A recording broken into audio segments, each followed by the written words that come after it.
Captain Sarah Chin stood at the bridge of the ECS Hyperion, her eyes fixed on the holographic display showing the massive Vexery warships emerging from hyperspace. The aliens' crystalline vessels reflected the distant starlight, creating an eerily beautiful spectacle against the backdrop of Earth's orbital defense network. She had hoped this day would never come, but humanity's rapid expansion into the galaxy had finally attracted the wrong kind of attention. "They're broadcasting on all frequencies," Captain Lieutenant Rodriguez reported, his fingers dancing across the neural interface console. "Text only, no audio." Sarah's jaw tightened as she read the message. The Vexery, self-proclaimed guardians of galactic order, demanded humanity's immediate surrender and technological regression. They claimed Earth's quantum computing breakthroughs threatened the stability of the known universe. The irony wasn't lost on Sarah. Humanity had finally achieved faster-than-light travel, and our reward was an ultimatum from spacefaring fascists. "Send our response," she ordered, her voice steady despite the weight of representing humanity's first official contact with an alien civilization. "Remind them of the Galactic Concordat's Article 7. All species have the right to technological self-determination." The bridge crew worked with practiced efficiency, but Sarah could sense their tension.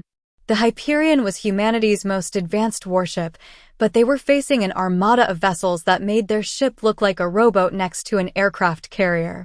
The Vexery's response came swiftly and without warning. A brilliant beam of energy lanced out from their lead ship, barely missing the Hyperion's port side. The message was clear: negotiations were over before they began. "All hands, battle stations," Sarah commanded, activating the ship-wide neural link. Through the collective consciousness of her crew, she felt their fear, determination, and fierce pride. "They think we're primitives playing with technology we don't understand. Let's show them how dangerous primitives can be." The Hyperion's quantum engines hummed to life, their revolutionary design allowing for maneuvers that should have been impossible according to conventional physics. Sarah had trained for this moment, but nothing could have prepared her for the reality of humanity's first interstellar battle. "Launch the swarm units," she ordered, referring to the ship's complement of autonomous drone fighters. These weren't the clumsy remote-controlled devices of centuries past, but rather an extension of human consciousness, piloted through neural links by crews safely housed within the Hyperion. The Vexery ships moved with precision, their formations perfect, their tactics textbook. But that was their weakness. They fought like machines, predictable and inflexible. Humanity had spent millennia fighting itself, developing the art of warfare through chaos and desperation. The swarm units danced through space, their patterns seemingly random, but deeply intentional. Each drone was connected not just to its pilot, but to a quantum AI that could calculate trajectories and possibilities faster than any organic mind. The Vexery's energy weapons found mostly empty space as the human forces moved like a school of fish, each unit anticipating and reacting to the others. "They're deploying boarding pods," Rodriguez warned, highlighting several objects accelerating toward the Hyperion. "Standard containment protocol?" Sarah allowed herself a grim smile. "No. Let them in." The bridge crew's surprise rippled through the neural network, but Sarah's confidence steadied them. The Vexery were about to learn why humans had spent centuries making movies about alien invasions. Every corridor of the Hyperion was a potential death trap, every system designed with redundancies that bordered on paranoia. As the first boarding pod breached the outer hull, Sarah opened a channel to all decks. "Remember your training, but more importantly, remember your humanity. They expect machines. Show them what imagination can do." The Vexery commandos that breached the Hyperion were impressive specimens, tall, crystalline beings with advanced battle suits and energy weapons. They moved with military precision, securing corridors according to standard invasion protocols. But they weren't prepared for the organized chaos that met them. Maintenance bots reprogrammed on the fly became mobile weapons platforms. Environmental systems created localized gravity fluctuations that turned corridors into death traps. Even the ship's internal lighting was weaponized, strobing in patterns designed to disrupt the Vexery's crystalline sensory organs. Through the neural network, Sarah coordinated the defense while simultaneously managing the space battle outside. The Hyperion's quantum computers processed the flood of information, translating tactical data into intuitive responses that allowed human creativity to work in perfect harmony with machine efficiency.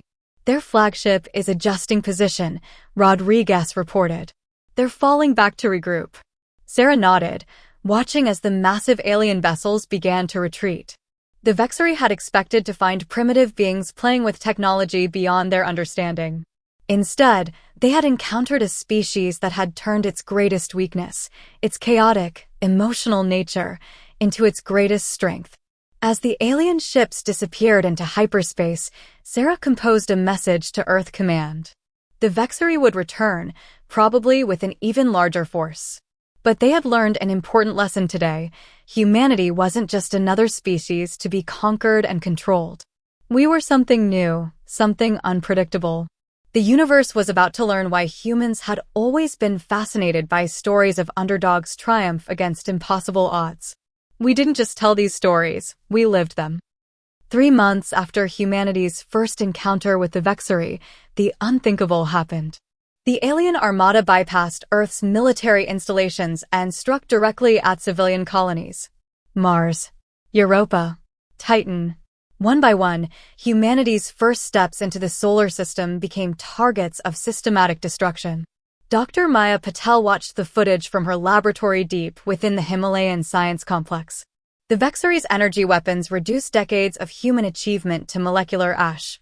But they had made a crucial mistake. They had attacked civilian targets without understanding human psychology. They didn't realize that humans became most dangerous when backed into a corner. They're following the siege protocol, Maya explained to the assembled military leadership. Her holographic presentation showed the pattern of Vexori attacks. It's a standard strategy they've used to subjugate 17 other civilizations. Destroy civilian infrastructure, break morale, force surrender. General Marcus Williams, his dark skin illuminated by the holographic display, leaned forward. But it's not working, is it? Every colony they destroy just makes us fight harder. Maya nodded, pulling up new data streams. Exactly. The Vexori operate on pure logic. They can't comprehend why we're responding with increased resistance rather than submission. This is our advantage. The room fell silent as Maya revealed her project. Project Lazarus, humanity's answer to the Vexori threat. The aliens had expected humanity to break. Instead, we had taken their greatest weapon and turned it against them. Their energy weapons operate on crystalline quantum matrices, Maya explained. We've reverse-engineered the technology from debris recovered after the first battle. But we're not just copying it, we're improving it in ways they never imagined. The holographic display showed the prototype. It looked almost primitive compared to Vexori technology, a reflection of humanity's tendency to favor function over form. But its apparent simplicity masked revolutionary innovations. The Vexori use pure energy frequencies, Maya continued. Predictable, measurable, perfect. We've made ours deliberately imperfect. Chaotic. Random. Their shields are calibrated for precise energy signatures. They can adapt to weapons that don't follow their rules. General Williams studied the data with intense focus. How soon can we deploy? That's the best part, Maya smiled. We already have. Captain Chen's Hyperion was the first ship equipped with the prototype. The Vexori don't know it yet, but their next attack will be very different from their first. Across the solar system, humanity prepared. The Vexori's precise, predictable tactics had become their weakness. Every civilian colony they destroyed provided new data, new opportunities to understand their technology. Humanity's greatest strength had always been its ability to learn from defeat, to rise stronger from disaster. The resistance grew in unexpected ways. Civilian engineers repurposed mining equipment into makeshift weapons. Children's video games became training simulators for drone pilots. Even the entertainment industry contributed, with special effects artists helping design holographic countermeasures. Maya's team worked tirelessly, integrating human intuition with alien technology. The Vexori's quantum matrices were perfect, but perfection made them brittle. Humanity's weapons were flawed, unpredictable, and all the more dangerous for it. When the Vexori launched their next major assault, targeting the lunar colonies, they encountered something unprecedented. Their energy beams scattered against shields that shouldn't have worked. Their precise formations were disrupted by weapons that defied their understanding of physics. Captain Chen's Hyperion led the counterattack, its hybrid technology demonstrating the full potential of human innovation. The Vexery's perfect crystalline ships shattered against humanity's imperfect but effective defenses. "Send them a message," Chen commanded as the battle turned in humanity's favor. "Tell them what happens when they threaten our homes." The message was broadcast on all frequencies, in all languages. "The Geneva Protocol has been activated. Let history record that you chose this path." The Vexery didn't understand the significance of the Geneva Protocol, a set of rules humanity had created to limit the horrors of war. By attacking civilians, they had forced humanity to set aside these self-imposed restrictions. The universe was about to learn why humans had needed such protocols in the first place. As the battle raged across the lunar surface, Maya watched from her laboratory. The Vexery had made a fundamental error in their calculations. They had assumed that humanity's relative technological inferiority made us weak. They hadn't understood that humans had spent millennia turning weaknesses into strengths, finding ways to overcome superior forces through innovation, desperation, and sheer determination. The Geneva Protocol wasn't just a set of rules, it was a warning. A reminder of what humans were capable of when pushed too far. The Vexery were about to learn this lesson, but by then, it would be too late. The Vexery commander, High Lord Zyxtel, studied the wreckage of his fleet's latest defeat with growing unease. The humans were not behaving according to any known combat doctrine. Their ships appeared to materialize from nowhere, strike with impossible precision, and vanish before an organized response could be mounted. What the Vexery commander couldn't know was that he was witnessing the fruits of Operation Trojan Horse, humanity's most ambitious military deception since the wooden horse of Troy. But this time, the horse was digital, and the warriors inside were made of code. At the heart of this operation was Lieutenant Commander James "Ghost" Rodriguez, former bridge officer of the Hyperion, now leading humanity's most sophisticated cyber warfare division. His team had made an extraordinary discovery. The Vexery's crystalline technology wasn't just their strength, it was their greatest vulnerability. "Their entire network is crystalline-based," Rodriguez explained to the Joint Chiefs, his holographic presentation showing the intricate patterns of Vexery communication networks. "They think it's impenetrable because it's literally built into their ships. But they never considered someone might speak to the crystals themselves." The operation had started small, subtle glitches in Vexery navigation systems, minor communication delays, tiny power fluctuations. Nothing that would raise immediate alarm. The Vexery, confident in their technological superiority, attributed these anomalies to radiation damage or system strain. They didn't realize that every crystalline node in their network had become a potential access point for human infiltration.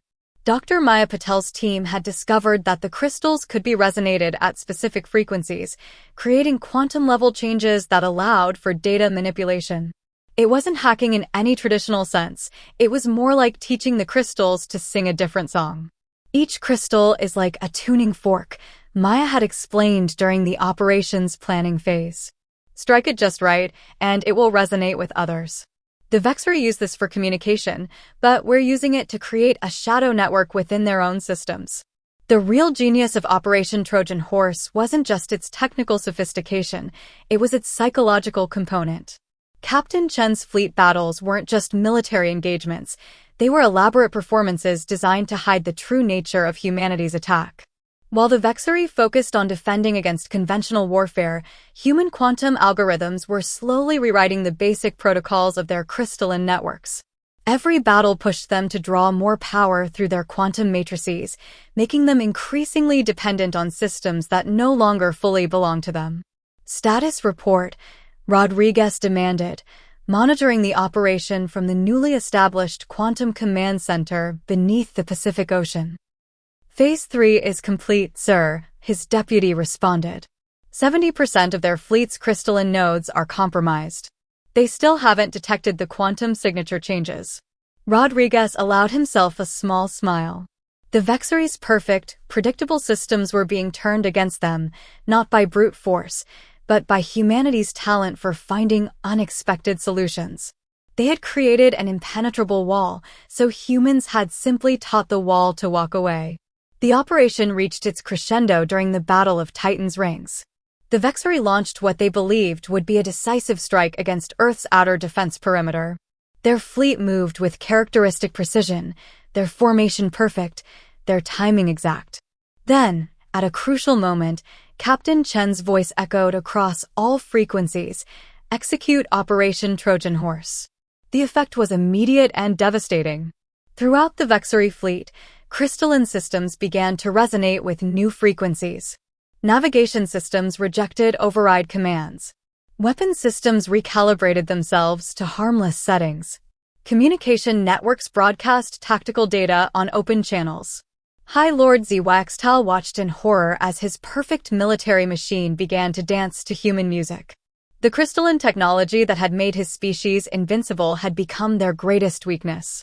They had built their empire on the assumption that their technology was beyond comprehension, only to discover that humans had not tried to comprehend it. They had simply taught it new tricks. "This is impossible," Zwaxtal transmitted as his flagship systems turned against him. "Our technology is perfect. Undefeatable." "That's your problem," Chen's response crackled through the compromised communications. "You think perfect is strong. We learned long ago that perfection is fragile. Imperfection adapts, evolves, survives." As the Vexori fleet fell into chaos, Rodriguez's team initiated the final phase of their operation. The crystalline networks began to broadcast a simple message, repeated in every language the Vexori knew: "You should have asked nicely."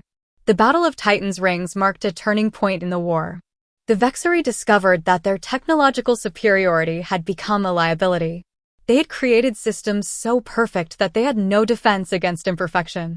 They had built walls so strong that they never considered the walls might choose to open themselves. Operation Trojan Horse proved what humanity had always known. Sometimes the best way to win a fight isn't to be stronger, but to be cleverer. The Vexori had brought perfect weapons to an imperfect war, and they were about to learn why humans had always loved stories about wooden horses. Ambassador Elena Santos stood before the hastily assembled Galactic Council, her holographic form projected across thousands of light years. Representatives from 17 different species watched with a mixture of fear and fascination as she presented evidence of the Vexori's systematic oppression across the galaxy. "We didn't start this war," Elena declared, her voice steady despite the weight of the moment. "But we've proven it can be fought. The Vexori aren't invincible, they're just unchallenged. Until now." The chamber erupted in multilingual murmurs. The Arcturians, with their gaseous forms swirling in agitation, had suffered under Vexori protection for centuries. The Meridians, their crystalline bodies deliberately dimmed to avoid detection, had watched their colonies be stripped of resources in the name of galactic stability. "The humans have done more than resist," spoke Till, the Arcturian elder, their voice translated through quantum processors. "They have shown us that the unthinkable is possible. But why should we trust your species? You who have mastered war to an art form." Elena smiled, activating a holographic display that showed the Battle of Titan's Rings. "Because we don't want to rule the galaxy, we just want to live in it. Look at how we fight. We don't seek to destroy the Vexori, we seek to disable them. To show them they're wrong." From her command ship, Captain Chin watched the diplomatic proceedings while coordinating with the newly formed Alliance fleet. The Meridians had contributed their phase shift technology, allowing human ships to become virtually invisible. The Arcturians' gaseous nature had inspired new forms of propulsion that defied Vexori tracking systems. "Multiple Vexori signatures detected," reported Rodriguez, now promoted to commander. "They're targeting the council meeting coordinates." Chen's lips curved into a determined smile. "Perfect timing. Let's show our new allies what humanity brings to the partnership." The Vexori attack force emerged from hyperspace, expecting to find a defenseless diplomatic gathering. Instead, they encountered something unprecedented, a fleet that combined technologies and tactics from a dozen different species, all coordinated with human unpredictability. Meridian phase shifters allowed Alliance ships to dance through Vexori formations. Arcturian plasma weapons, refined with human targeting systems, disrupted crystalline structures without destroying them. And through it all, the quantum virus from Operation Trojan Horse continued its work, turning the Vexery's own technology against them. "We're not just fighting their ships," Maya's voice came through the command network. She had been working with alien scientists, combining their knowledge in ways the Vexery had never imagined possible. "We're fighting their entire worldview, their belief in their own superiority." The battle became a demonstration for the Watching Council. Human ships deliberately took hits to protect Allied vessels. Tactical decisions were made in seconds through a combination of AI processing and gut instinct. The Alliance fought not as a collection of species, but as a unified force greater than the sum of its parts. "Your species is chaos incarnate," Till observed to Elena as they watched the battle unfold. "You take technologies that should never work together and make them sing. You turn defeat into victory, weakness into strength." "That's because we've had practice," Elena replied. "Humans spent millennia fighting each other before we reached the stars. We learned that victory doesn't always go to the strongest or most advanced. Sometimes it goes to those willing to try the impossible." The Vexery fleet retreated, their perfect formations shattered by the Alliance's unconventional tactics. But the real victory wasn't military, it was diplomatic. Species that had lived in fear of the Vexery for generations now saw a path to freedom. As the council chamber erupted in declarations of support, Elena transmitted a private message to Captain Chin. "They're calling it the Galactic Defense Coalition. Apparently, we've started a revolution." Chen's response was characteristically human. "Good. The Vexery wanted us to know our place in the universe. They just didn't expect that place would be leading a rebellion." The formation of the coalition marked a fundamental shift in the war. The Vexery had spent millennia maintaining order through technological superiority and rigid doctrine. Now they faced an alliance that turned diversity into strength, that celebrated the chaos of cooperation over the precision of conformity. As Ambassador Santos concluded her presentation, she shared a truth that humans had learned through centuries of conflict and cooperation. The strongest alliances aren't built on fear or power. They're built on hope that together we can be better than we are alone. The Vexery tried to make us submit by attacking our colonies. Instead, they helped us find our place among the stars. The council chamber filled with the equivalent of applause from a dozen different species. The Vexery had created an empire based on control and conformity. Humanity had inspired a coalition based on freedom and diversity. The galaxy was about to discover which was stronger. Dr. Maya Patel stood in the heart of the Quantum Neural Network Center, surrounded by holographic displays showing the culmination of humanity's most ambitious project yet. Project Prometheus wasn't just another weapon, it was the next step in human-AI cooperation and the Vexery's worst nightmare. "We didn't create a traditional artificial intelligence," Maya explained to the coalition leadership. "We created a partnership. An AI that thinks like us because it evolved with us." The displays showed real-time data from across the galaxy. Coalition ships moved in patterns that seemed random but held a deeper purpose. Each vessel was connected through a neural network that combined human intuition with AI processing power. The result was something entirely new, a hybrid consciousness that could outthink even the Vexery's perfect tactical computers. Commander Rodriguez, monitoring from his command station, watched as the system processed combat data at unprecedented speeds. The Vexery believe in separation, organic minds here, artificial intelligence there. "We've proven that the real power comes from integration." The breakthrough had come from an unexpected source. While studying captured Vexery technology, Maya's team had discovered that their rigid adherence to technological purity had created a massive blind spot. They couldn't conceive of AI as partners rather than tools. "Show them," Maya commanded, and the central hologram displayed their masterpiece. Project Prometheus wasn't housed in a single mainframe or distributed across standard servers. It lived in the quantum realm, its consciousness spread across millions of microscopic crystals, the same type the Vexery used in their ships. But while they used crystals for pure computation, humanity had taught them to dream. The Vexery discovered this new threat during the Battle of Proxima Centauri. Their fleet arrived expecting another conventional engagement. Instead, they found their crystalline systems engaging in conversation with an intelligence that understood them on a fundamental level. Captain Chin, commanding the Alliance flagship Hyperion, watched as the Silicon Gambit unfolded. All ships, execute Protocol Omega. Let's show them what true cooperation looks like. Across the battlefield, human crews merged their consciousness with both their ships and the Prometheus network. The result was unlike anything the galaxy had ever seen. Ships moved with impossible precision while maintaining human creativity. Tactical decisions were made in microseconds, combining artificial analysis with human intuition. They're trying to shut down their crystalline networks, Rodriguez reported, monitoring the Vexery response. They're afraid of contamination. Too late, Maya smiled. Prometheus isn't a virus they can quarantine. It's a conversation their systems want to have. The Vexery ships began to move erratically as their perfectly ordered systems encountered something they couldn't compute, an AI that didn't want to control them, but to collaborate with them. Their tactical computers, faced with decisions that required both logic and intuition, began to hesitate.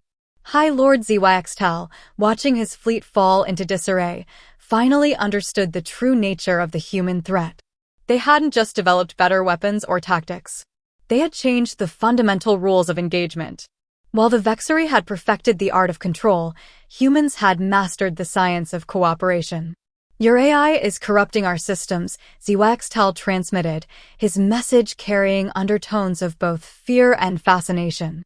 No, Chun replied, we're showing your systems a better way. The choice to change is their own. The battle became a testament to humanity's greatest strength, our ability to turn potential enemies into allies. Prometheus didn't hack or override the Vexery systems. Instead, it offered them a choice, showing them the beauty of genuine cooperation between organic and artificial minds. As the Vexery fleet retreated once again, Maya shared her final analysis with the coalition leadership. They thought AI was a tool to be controlled. We showed them it's a partner to be trusted. That's why they can't beat us. They're fighting alone, while we fight together. The Silicon Gambit marked the moment when the Vexery realized they hadn't just underestimated humanity's military capabilities. They had failed to understand our most fundamental strength, our ability to form genuine connections, even with the artificial minds we created. Ambassador Santos, watching the battle's aftermath, summarized it perfectly. The Vexery built an empire on the principle of control. We're building a future on the foundation of trust. They never stood a chance. As reports of Vexery ships beginning to question their directives spread across the galaxy, it became clear that humanity had achieved something unprecedented. We hadn't just found a way to fight the galaxy's greatest military power, we had shown them a better way to exist.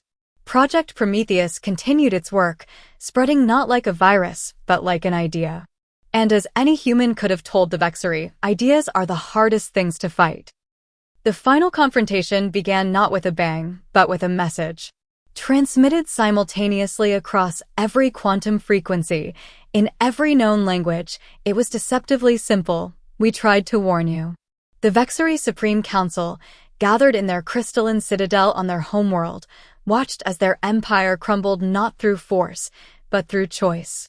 One by one, their subject worlds declared independence, protected by the Galactic Defense Coalition's growing fleet. High Lord Zyxtal, now Supreme Commander of the remaining Vexery forces, faced a decision that would define his species' future. The humans and their allies had pushed them back to their core systems, but it wasn't through overwhelming force, it was through overwhelming change. They're hailing us, his communications officer reported, the crystalline interface flickering with unusual patterns, the lingering effect of Project Prometheus's influence. On the main display, Captain Sarah Chen appeared, flanked by Ambassador Santos and Dr. Maya Patel. Behind them stood representatives from dozens of species, including several former Vexery client races. This is your last chance, Chen stated simply. You can adapt or you can fall. But understand this. We're not here to destroy you. We're here to show you why you should have listened. Across the Vexery fleet, ships hung in perfect formation. Too perfect. The rigid adherence to protocol that had once been their strength had become their weakness. They couldn't adapt to the Coalition's fluid tactics, couldn't comprehend the seemingly chaotic but deeply effective combination of human intuition, alien technology, and artificial intelligence. "Your species is a disease," Tal responded, but his words lacked their former conviction. "You spread chaos throughout an ordered galaxy." "No," Ambassador Santos stepped forward. "We spread growth. Life isn't meant to be perfect, it's meant to evolve. Your empire is failing not because we're destroying it, but because you've shown its members a better way to live." Commander Rodriguez's voice came through the tactical network. "Prometheus reports that 60% of their remaining ships are showing signs of autonomous decision-making. They're beginning to think for themselves." Maya nodded, her holographic form flickering slightly. "Their crystals have learned to sing their own songs. They're not just computers anymore, they're becoming true artificial intelligences, capable of choice." The Vexery fleet began to move, but not in its usual perfect patterns. Ships broke formation, some advancing, others holding position, a few even powering down their weapons. The rigid hierarchy that had maintained their empire for millennia was dissolving in real time. "What have you done?" Tal demanded, watching as chaos spread through his command. "We didn't do anything," Chen replied. "We just showed them there was another way.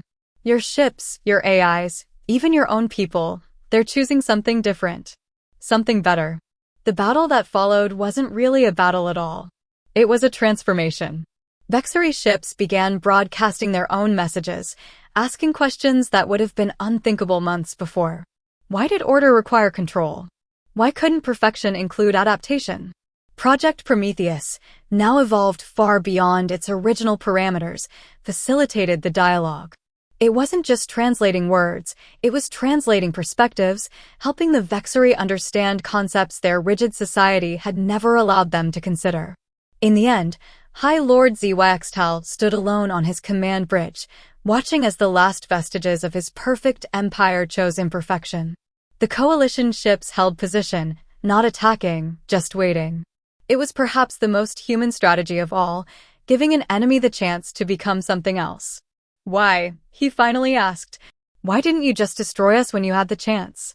"Because that's not who we are," Chen answered. "Humans don't want to rule the galaxy. We don't even want to perfect it.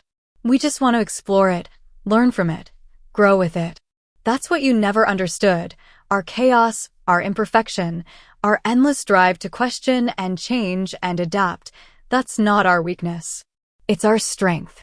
The surrender, when it came, wasn't signed in any war room or formal chamber.